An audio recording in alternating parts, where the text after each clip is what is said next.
Bismillahirrahmanirrahim. Assalamualaikum warahmatullahi wabarakatuh. Alhamdulillah, kita ketemu lagi. Pada kesempatan pertemuan ini kita akan kembali mengulas mengenai konsep dasar keperawatan bencana. Tentunya sebelum kita memahami mengenai keperawatan bencana, kita harus paham betul, kita harus tahu dulu apa itu bencana. Tidak semua kejadian itu bisa dikategorikan, dimasukkan ke dalam bencana. Ada beberapa hal yang harus diperhatikan sehingga suatu kejadian itu bisa disebut sebagai bencana. Dan ini dituangkan di dalam Undang-Undang Nomor 24 Tahun 2007. Di situ dijelaskan mengenai definisi bencana. Pada undang-undang tersebut disebutkan bahwa bencana adalah peristiwa atau rangkaian kejadian yang mengancam dan mengganggu kehidupan dan penghidupan masyarakat yang disebabkan baik oleh faktor alam dan ataupun faktor non alam maupun faktor manusia, sehingga mengakibatkan timbulnya korban jiwa manusia, kerusakan lingkungan, kerugian harta benda, dan dampak psikologis. Maka dari sini ada batasan-batasan yang bisa kita jadikan sebagai dasar untuk mengkategorikan, memasukkan suatu kejadian bisa disebut sebagai bencana. Yang pertama, adanya suatu peristiwa. Peristiwa itu bisa terjadi karena faktor alam ataupun faktor non alam dan juga faktor manusia, atau bisa kombinasi gabungan semua faktor tersebut. Itu yang pertama. Yang kedua itu kejadian tersebut mengakibatkan terganggunya kehidupan dan penghidupan masyarakat. Jadi tekankan kepada tadi adanya gangguan yang terhadap kehidupan dan penghidupan masyarakat. Misalnya perekonomian masyarakat tidak berjalan, lalu rutinitas masyarakat menjadi terganggu, dan yang lainnya. Yang ketiga, kejadian tersebut menimbulkan kerugian baik harta benda, jiwa, ataupun juga kerugian lingkungan, termasuk juga kerugian secara psikologis. Nah, kalau ada suatu kejadian, misalnya dia terjadi longsor, katakanlah di hutan, di mana longsor ini itu hanya terjadi di hutan tersebut, di mana masyarakat di situ tidak ada, aktivitas kehidupan masyarakat di situ tidak ada, maka ini tidak disebut sebagai suatu bencana. Bisa saja kita sebut sebagai fenomena alam, kan? Atau kejadian alam. Sehingga dari sini kita harus memahami betul sehingga kita tahu dan tidak gegabah ke dalam menetapkan suatu kejadian ini sebagai bencana atau bukan. Lalu bencana ini kita lihat, bencana yang terjadi saat ini, katakanlah ini menimbulkan berbagai macam persepsi. Masyarakat memiliki pandangan-pandangan yang berbeda terkait dengan bencana. Persepsi masyarakat mengenai bencana ini beragam. Secara garis besar itu ada beberapa pandangan masyarakat mengenai bencana. Yang pertama, pandangan konvensional. Dalam pandangan konvensional ini, bencana itu adalah kejadian sebagai suatu kejadian takdir yang tidak terhindarkan dan tidak dapat dikendalikan. Maka kita sering ngomong, ya barangkali sudah takdirnya. Nah, ini adalah pandangan konvensional. Dalam pandangan konvensional ini, bencana tadi diyakini bahwa bencana itu adalah suatu takdir yang tidak bisa terhindarkan. Sehingga yang bencana ini terjadi itu disebabkan oleh Tuhan atau perbuatan alam. Dan pada pandangan konvensional ini, manusia itu dipersepsikan sebagai korban dari bencana. Maka dalam pandangan konvensional ini, manusia lebih cenderung pasif, menerima, kan begitu. Makanya kita sering muncul dalam obrolan-obrolan di masyarakat ketika mengenai suatu kejadian, dia menyampaikan, barangkali ini sudah takdir saya, segala macam. Ini adalah pandangan yang konvensional. Lalu ada juga pandangan berikutnya, yaitu pandangan secara ilmu pengetahuan alam. Nah, bencana dalam pandangan ilmu pengetahuan alam ini, dia menilai bahwa bencana tersebut adalah suatu gejala fenomena alam atau proses geofisik, geologi atau hidrometeorologi. Penyebab bencana dalam pandangan ilmu pengetahuan alam ini adalah disebabkan oleh hukum-hukum alam. Hukum-hukum alam. Maka dalam pandangan ilmu pengetahuan alam ini sudah punya natural law, sudah punya hukum alam.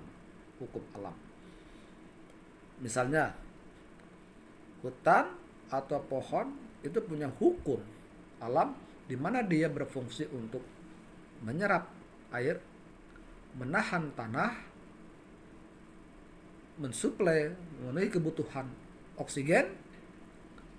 Maka ketika hutan banyak gundul, ditebangin, ketika hutan sudah mulai berkurang, maka ini mengakibatkan resapan air menjadi rendah, tanah tidak bisa ditahan ketika hujan, dan suasana atau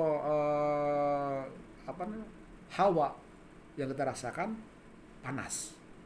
Maka ketika terjadi hujan mengakibatkan longsor, banjir bandang.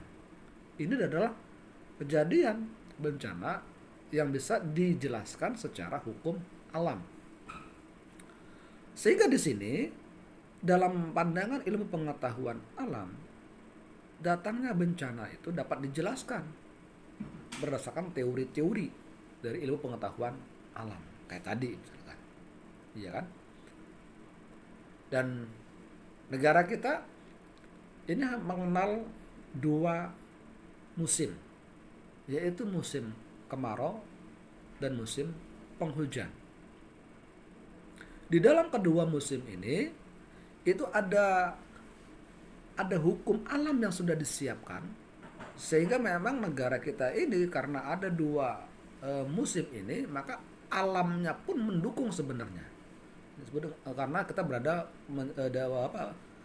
merupakan daerah tropis, sehingga di kita ini banyak hutan, banyak rawa, kan begitu.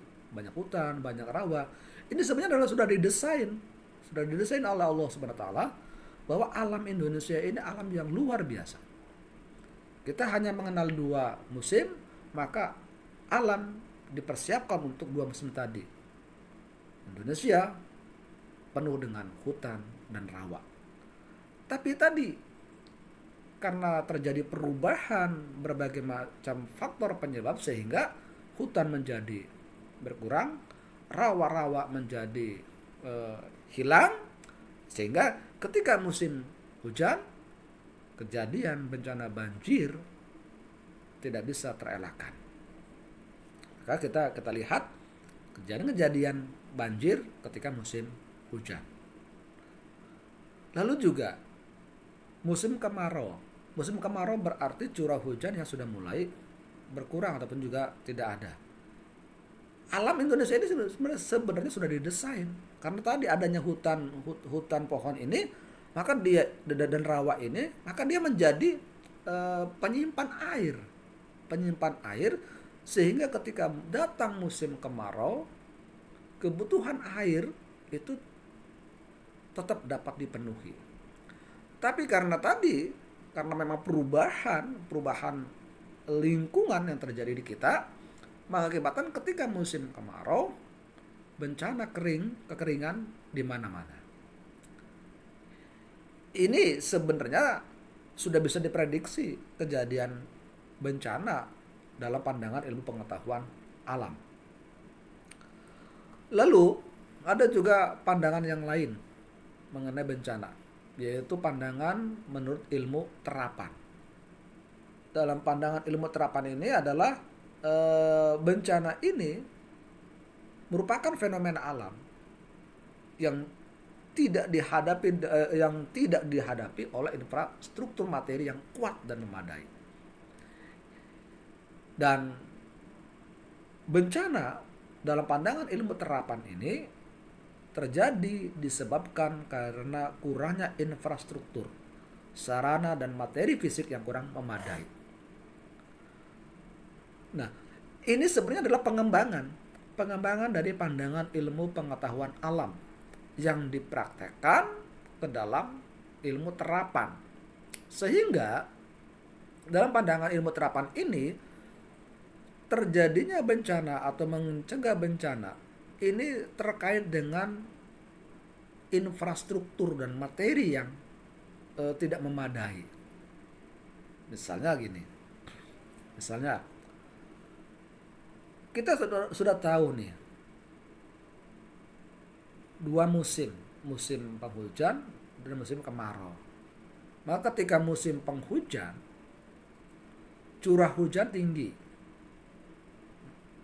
maka ini dibutuhkan infrastruktur sehingga air hujan ini tidak tertumpuk pada satu titik atau tidak tergenang, tapi dia mampu diserap dengan baik, dia mampu dialirkan dengan baik. Maka kejadian banjir misalnya itu diakibatkan karena infrastruktur yang tidak memadai. Seperti apa misalnya? Sungai dangkal atau sungai banyak sampah mengakibatkan aliran menjadi tersendat. Kemudian juga konstruksi bangunan yang tidak kuat untuk menopang tanah misalkan, sehingga ketika musim hujan ya kan tergerus, terbawa tanah itu, sehingga mengakibatkan bangunan menjadi ambruk. Sehingga di sini karena bencana ini sebenarnya adalah terkait dengan ketersediaan atau kualitas daripada infrastruktur, maka dalam pandangan ilmu terapan ini peran manusia itu menjadi agen pencegah dan mitigasi. Sehingga manusia ini, kita ini itu bisa memprediksi, bisa menganalisis, oh terjadinya banjir itu akibat irigasi yang tidak lancar, aliran air yang tidak lancar, kondisi sungai yang tidak bagus. Maka ini bisa dicegah dengan cara apa? Memperbaiki infrastruktur tadi. Kan begitu misalnya. Oh, ini adalah bencana kekeringan, kekurangan air. Karena apa? Karena kita tidak ada tempat untuk menyimpan air ketika musim hujan. Maka dibuatlah waduk-waduk, kan begitu kan? Atau rawa-rawa, sehingga air bisa tersimpan di situ. Kemudian misalnya bencana kebakaran. Oh, ternyata bencana kebakaran ini kebanyakan adalah karena faktor misalnya adalah arus pendek. Maka manusia ini bisa menjadi agen pencegah. Dengan cara apa? Dengan cara memperbaiki instalasi listrik itu. Kan begitu misalnya. Itu adalah pandangan menurut ilmu terapan. Lalu ada lagi pandangan menurut ilmu sosial. Dalam pandangan ilmu sosial ini, bencana itu adalah suatu fenomena sosial, di mana bencana ini terjadi disebabkan oleh kerentanan masyarakat, khususnya adalah terkait dengan aktivitas sosial, ekonomi, dan politik. Artinya Terjadinya bencana dalam pandangan ilmu sosial ini memang karena faktor manusianya itu, karena faktor aktivitas manusianya itu. Misalnya apa?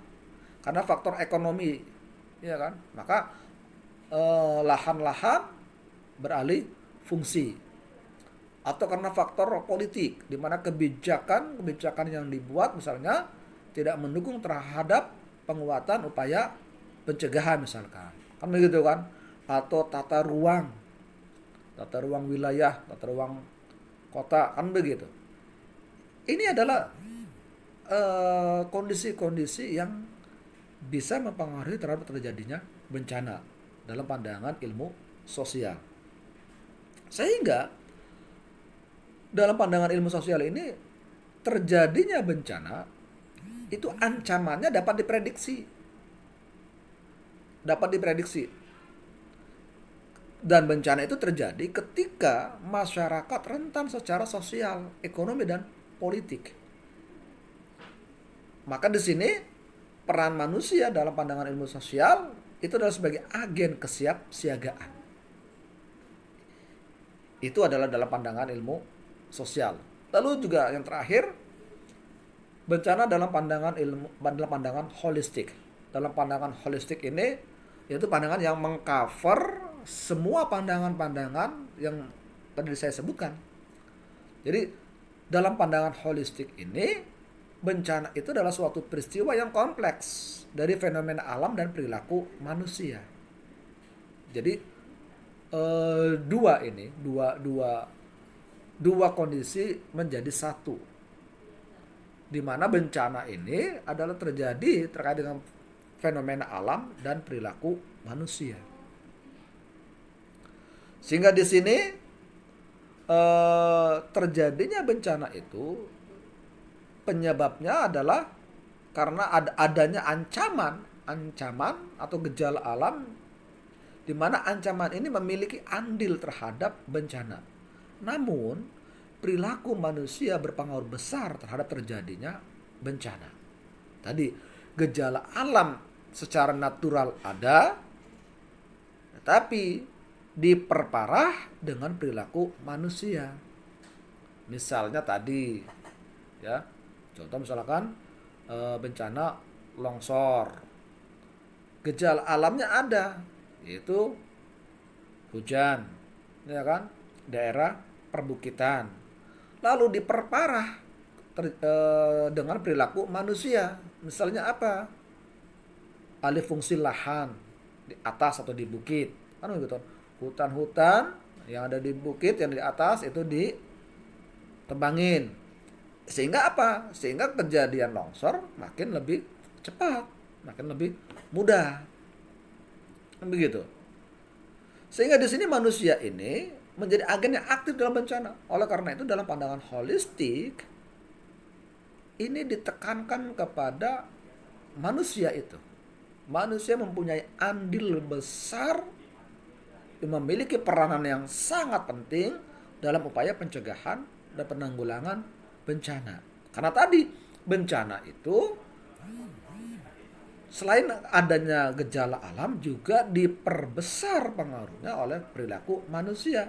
Maka perilaku manusialah yang menjadi substansi penting sehingga manusia itu harus beralih, ya kan? Harus beralih ke arah yang lebih baik, yaitu menjadi pencegah, menjadi pengendali terhadap terjadinya bencana.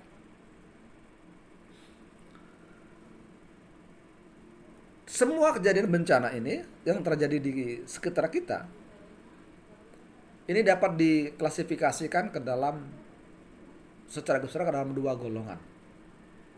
Yang tadi misalkan, ya sesuai dengan definisi bencana, yaitu natural disaster, bencana alam, dan man-made disaster, bencana yang memang terkait dengan manusia, perilaku manusia. Bencana murni alam seperti apa? Angin puting beliung, angin topan, kemudian gunung meletus, tsunami, gempa bumi, dan juga bisa banjir. Kemudian banjir atau bencana karena terkait dengan manusia seperti apa misalnya? Perang, terorisme, kan itu kejadian atau kecelakaan lalu lintas dan yang lainnya. Baik bencana murni alam ataupun juga bencana karena manusia, kedua-duanya ini bukan berarti mana yang lebih ringan, mana yang lebih berat, mana yang lebih ekstrim, mana yang kira-kira bisa kecil skalanya. Bukan itu, tapi apapun kejadian bencana ini, yang paling penting adalah bagaimana intensitas bencana itu terjadi. Lalu bagaimana tingkat kegawatan dari bencana itu terjadi dan dampak apa yang ditimbulkan. Ini yang harus diperhatikan dalam penanganan terkait dengan bencana. Baik itu bencana karena alam ataupun manusia. Sehingga tadi penekarannya, kita harus menganalisis, kita harus menelaah apapun bencananya ini. Yang perlu kita telaah adalah bagaimana intensitas bencana itu. Lalu bagaimana tingkat kegawatan atau tingkat keparahan dari bencana yang terjadi, serta dampak apa, bagaimana dampaknya dari kejadian bencana tersebut. Oke, kalau kita lihat dari pandangan-pandangan mengenai bencana yang sebelumnya saya tadi jelaskan, ada beberapa dimensi yang bisa kita jelaskan terkait dengan bencana. Yang pertama, bencana itu adalah predictability. Artinya dapat diprediksi. Sebelum terjadi bencana, umumnya ada tanda gejala. Sebelum akhirnya bencana itu terjadi. Sama kayak kita juga manusia. Sebelum kita jatuh pada kondisi sakit, pasti kita akan diawali dengan adanya tanda gejala dini. Sehingga kita bisa memprediksi kejadian bencana. Misalnya, curah hujan yang tidak berhenti-berhenti misalkan selama 1 jam atau 2 jam. Intensitas hujan yang tinggi misalkan. Berarti kita bisa memprediksi kemungkinan resiko terjadinya banjir. Kemudian musim kering, musim kemarau, keringan, banyak daun-daun, ranting-ranting yang kering dan segala macam. Sehingga kita bisa memprediksi kemungkinan resiko terjadi bencana kebakaran hutan misalkan. Lalu juga konflik sosial bisa kita prediksi kejadiannya misalnya. Karena ada tanda-tanda gejala yang mengarah kepada konflik sosial. Sehingga karena bencana itu predictability, maka dimensi yang kedua ini, bencana itu controllability, dapat dikendalikan. Bukan berarti bencana itu bisa kita hilangkan sama sekali, tidak, tapi kita bisa kendalikan terkait dengan dampak yang bisa nanti ditimbulkan. Kan begitu. Misalnya gini, kita melihat tanda gejala akan terjadinya tsunami, maka kita bisa melakukan controllability terhadap dampak dari tsunami itu. Misalnya apa? Evakuasi yang cepat, segera, kan begitu kan, ke tempat yang lebih tinggi, menjauh. Kemudian juga ini hujan, nggak berhenti nih, kan begitu.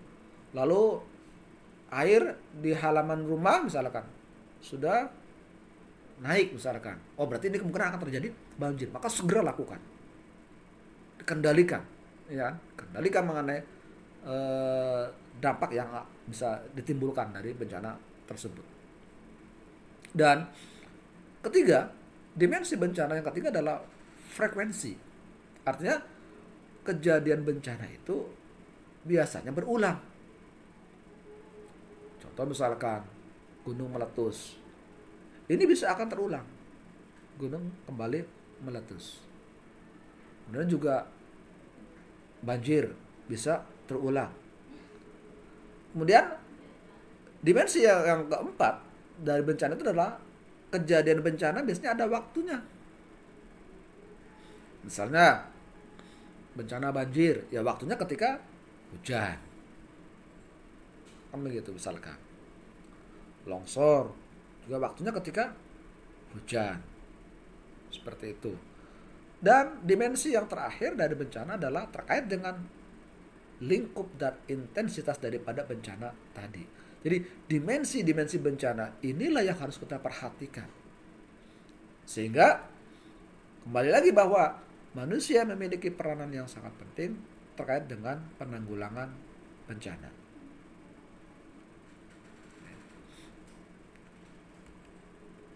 Kemudian bencana itu adalah suatu peristiwa. Suatu kejadian. Maka bencana itu dia merupakan suatu siklus. Karena tadi misalnya frekuensi bisa berulang. Maka bencana itu adalah suatu siklus. Karena sebagai suatu siklus, maka ada tahapan-tahapan dari kondisi terkait dengan bencana. Secara umum dibagi 3 tahapan. Ada tahapan pra bencana, bencana dan pasca bencana. Tetapi ada satu referensi yang lebih detail menjelaskan bahwa tahapan bencana itu ada 5. Ada 5 tahapan bencana. Yang pertama adalah non-disaster stage. Tahap di mana tidak ada bencana. Yaitu keadaan yang memang aman. Keadaan yang memang terbebas, terhindar dari adanya tanda gejala kemungkinan terjadinya bencana.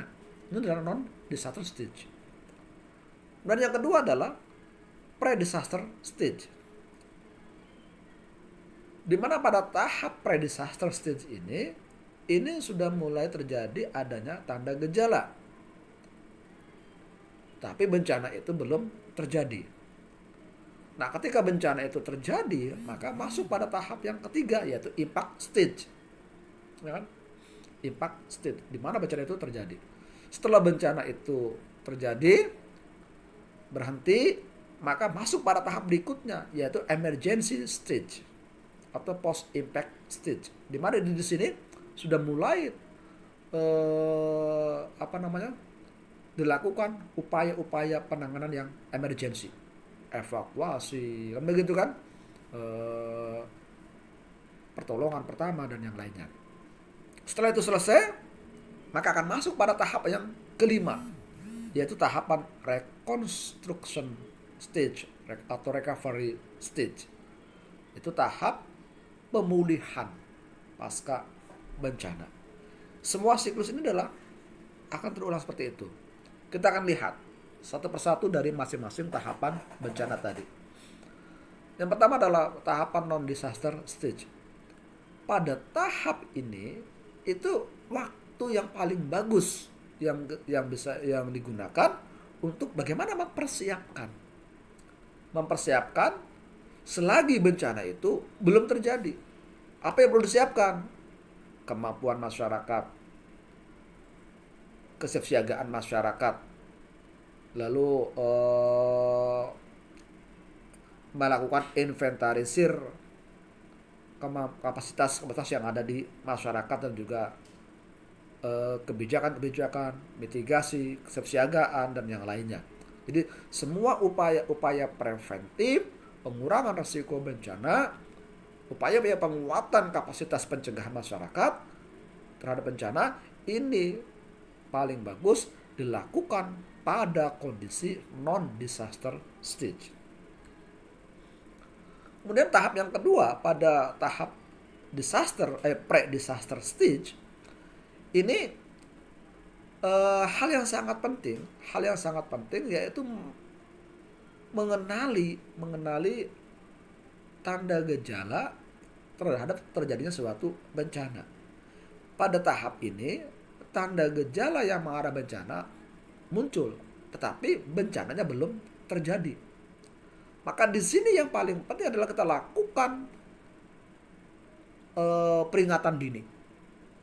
Melakukan peringatan dini kepada masyarakat terkait dengan risiko kemungkinan terjadinya bencana tersebut. Lalu kita lakukan juga mobilisasi, evakuasi jika dibutuhkan. Ini adalah aktivitas-aktivitas yang penting dilakukan ketika masuk pada tahap pre-disaster. Dan biasanya tahap pre-disaster ini bisa beragam. Artinya ada yang cepat atau pendek, ada yang lama. Misalnya seperti